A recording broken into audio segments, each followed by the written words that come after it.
fellow Toastmasters, honored guests. Who here has heard of NVC? Nice.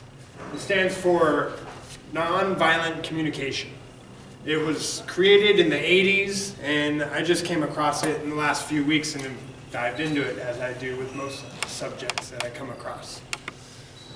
So NVC, I'll tell you, is a brief description. It's a language of life that helps us to transform old patterns of defensiveness and aggressiveness into compassion and empathy, and to improve the quality of all our relationships. It's a way to learn to communicate with one another.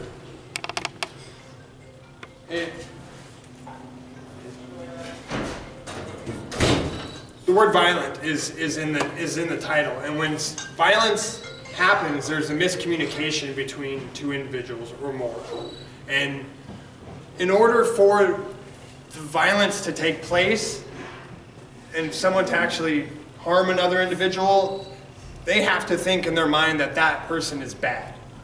Well, nonviolent communication instead of looking at people as good and bad, it focuses on the needs or the needs that are or not being met. So instead of seeing a bad person, there's some issue that they have that their needs are not being met. And so we use communication in order to navigate and figure out what that is.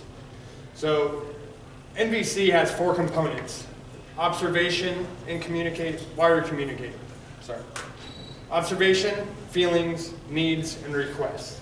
And I have an example paragraph that you would say if you find yourself in either your needs are not being met or you come across someone whose needs are not being met. And so this is a really valuable tool in order to get to the heart of the matter, express yourself, and not elevate the situation into violence, ultimately.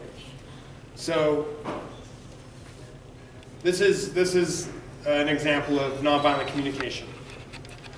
When you laugh at me, an observation, I feel hurt, a feeling.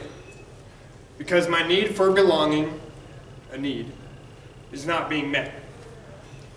Would you be willing to laugh with me, a request, so that my need for belonging can be met?